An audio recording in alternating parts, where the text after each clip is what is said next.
am going to be reading text. We shall see how this works, given that I'm not going to have you looking at me, but just vaguely at one of the workrooms where I work. This is the middle of a novel. The novel's in 3 parts. This middle part is actually the heart of the novel, and the order is not particularly crucial since the 3 parts actually represent 3 different stories. This part of the novel is called Confession and Contrition.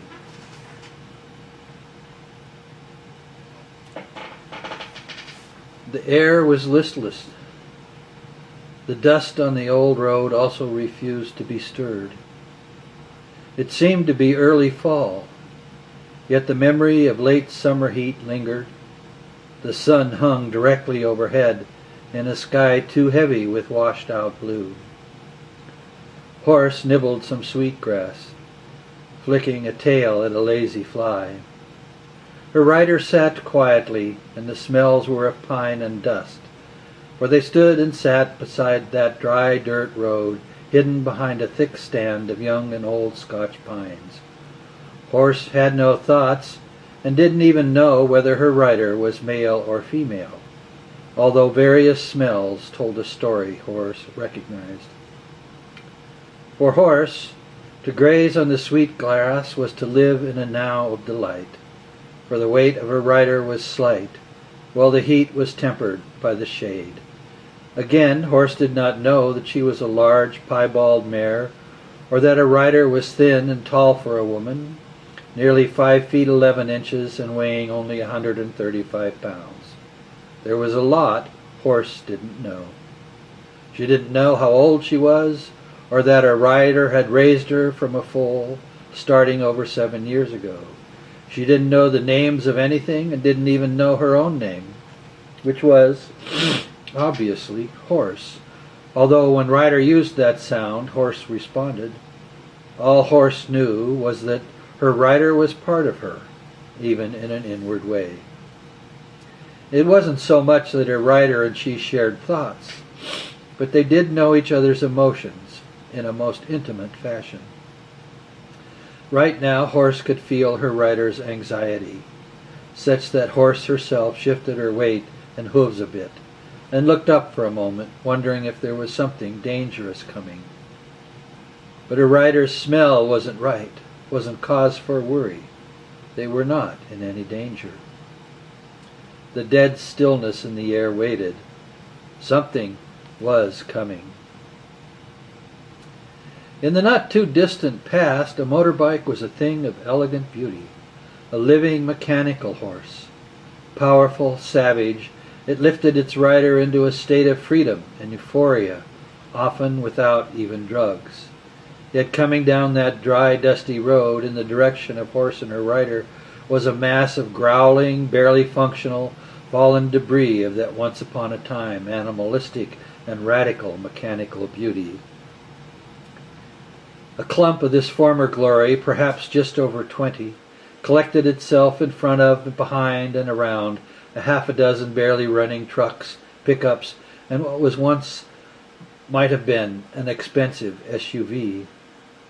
Their riders also seemed barely human, tattooed and pierced here and there with bits of metal and bone, clothes torn and worn with a hairstyle that won its claim to fame just by how intentionally unkempt it could appear. Whether these riders were male or female or something entirely other, that too was unclear, although whatever was riding down that dusty road in the direction of Horse and rider did seem a bit like a comic apparition right out of some demented B-movie idea of post-apocalyptic hell. Noise came with, and not so much deafening, but simply out of place. Too loud for the season and the heat. The place wanted quiet, and the machines refused to play along. Rider was dressed to kill, literally. Her basic clothes, shirt and trousers, were well-made, well-cured deer hide, with bits of beaded color and fringe. Her soft golden brown hair was well groomed and woven into a long, long braid, which was now tucked inside the collar of her shirt. The earrings she usually wore, as well as the bracelets, each of coordinated turquoise and silver, were off now, stuffed inside one of her saddlebags in order to be out of the way during the coming confrontation. Each calf-length boot had a 6-inch knife on its outside, tucked in a little scabbard. On her back was a sword, a Japanese katana, and in her belt its partner, a tanto. A well-cared-for Remington pump-action shotgun was in her saddle scabbard. There was also a brace of .45 caliber pistols in one of her saddlebags. All was soft leather, mostly deer, fringed and beaded. Yet it was the face paint that would frighten her opponents. Ryder's face was mostly painted black, with red circles around the eyes and mouth, each touch of red suggesting dripping blood at its lower edges. She wore colored contact lenses, too, that covered her whole eye for effect. She didn't need a correction. These were bright yellow, inside of which were set cat-like red oval irises. The clump of mechanical chaos that was this particular marauder band rounded a corner of the dirt road and there encountered a long straight stretch, which was fronted nearest them with some kind of mental wall, meant to warn and perhaps terrify trespassers. Their passage raged dust, stirred some wind, but when the heavy air resisted, and with so little breeze, these so tiny pieces of dry earth soon fell back to their appointed places. The metal wall that barred the road consisted of a number of shoved-together and piled-up, burned and blown-up cars, trucks, and motorbikes, as well as bits and pieces of human skeletons. At one corner, the corner where one might drive around the barrier if one dared, was a pile of human skulls. In the center of this wall, a sign. On this path lies a death you cannot imagine. The clump rode to a staggered and uncoordinated stop, and a couple of people dismounted and walked up to the barrier for a closer look. Engines were turned off and groups gathered discussing whether or not to proceed. They had needs, and up the road further into the surrounding hills were signs of smoke and habitations, places they usually pillaged and destroyed in order to satisfy their own hungers. So they stood there, indecisive, and then they heard horse whicker and snort as Ryder rode down the road toward the wall from the other side. The shotgun was out of its scabbard, held in her right hand pointing up, with its stock resting on the toe of her right boot. Horse walked slowly, giving time for the marauders to draw weapons and aim them in her general direction. About 35 yards out she stopped, turned horse sideways, exposing her left side and revealing the katana strapped to her back. Her painted face was now clearly seen. She sat there for a while, staring at them, and then turned horse around, exposing her back, and rode slowly away. The message was clear. "Don't fuck with me," and "Nothing about you scares me at all." One of the bike riders raised a rifle, took aim, and there was a soft noise which would have been familiar to anyone who experienced combat, the noise of a sniper bullet ripping through the air far ahead of the sound of its going off. The bullet drove a hole through the face and then blew the back of the head off the biker with the raised rifle, knocking him ass over backwards into the dust. The sound of the echo report of the just-fired sniper rifle followed. The marauders scattered to the sides of the road or fell to the ground in fear. A couple of them wet or shit their pants.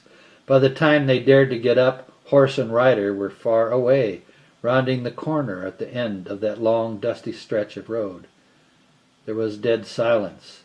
The air still barely moved, but anger and rage stirred the marauders' emotions, and so they fired up their vehicles, rode around the pile of skulls at the edge of the barrier, and began the last minutes of their lives leading to their inevitable doom. Quite a few of the people living down that dusty road made it their business to completely destroy such marauding bands and this one was just one more foolish group, driven by too many uncontrolled appetites while possessing almost no common sense whatsoever. As the marauding clump of vehicles rounded the pile of skulls, it slowly gathered tightly together, in part driven by fear. One sniper meant the possibilities of other snipers, but anger and rage and hunger drove the mob-like mass forward. Engines slowly took on speed, and the clump spread out a little until it ran into the killing field in the last 50 yards of that long straight on the dusty road to nowhere. Once they were centered in the kill zone, trip levers holding back loads of rock and stone caused angled irons of iron and steel to pull up out of the dust of the road more than a dozen lines of heavy-duty chain, around which was wrapped tautly stretched razor wire, right before and into the midst of the marauding, accelerating band. The chain-based razor wire cut flesh and rubber and grabbed bits of bike and car parts, spilling the bikers and driving the large pickups and so forth into each other and over the top of the crashed bikes, and bodies now littered the road. Some of the chains broke, but it made no difference. The forward momentum was lost. The clump became an exploding spasm of flesh and metal. For a moment rising dust hid all from view, but as that settled, the moans of the injured began to be heard, and some survivors rose up to stand confused in the killing field. Then came the crossbow bolts. If you stood, you got at least 2, if not more. The noise was soon gone, except for some moans. The dead air returned to dominance, bearing the weight of not just the sky now, but of death and dying as well. After a while, no one was able to stand any more. Next into this massive pile of confusion came a pack of 5 very large wolf-like dogs. Their pelts were mostly gray and black mixed together. These moved forward slowly, nosing and testing with teeth and claw the piled bodies and debris, growling when something still living was found. Into the mass of this field of death next came Ryder, having dismounted from horse. Both the katana and the tonto were in her hands as she moved among that gory mess, dispatching with sadness and sympathy any not yet dead into the lands beyond time and space. The moans grew less, and silence sought to reign once more. A couple of dozen people stood among the trees in somber quiet, watching the ritual finish to their gory art. At a certain point she paused, because 2 of her pack were licking one of the faces, not growling. That one she skipped until all the rest were as dead could be. At a gesture, the wolf-like dogs moved back and away, and she squatted down on her heels beside this body. Her animal friend found somehow not quite as wrong inside as the others. He was fat and older, with patches on his leathers indicating an ancient biker gang, Hell's Angels, it would seem. From stories now long past, he moaned and was not somehow as bloodied as all the rest. Something had hit his forehead, perhaps knocking him off his bike and into unconsciousness. He opened his eyes and looked directly at her, licking his lips. She pulled a small flask from a side pocket and poured from it some rough home-brewed liquor into his mouth. He coughed and spit a little and then sighed deeply. "Well," he said, "you sure as hell ain't some fucking angel or some demon either." "No, I'm worse," she replied. "That," he said, "I do not doubt," and laughed.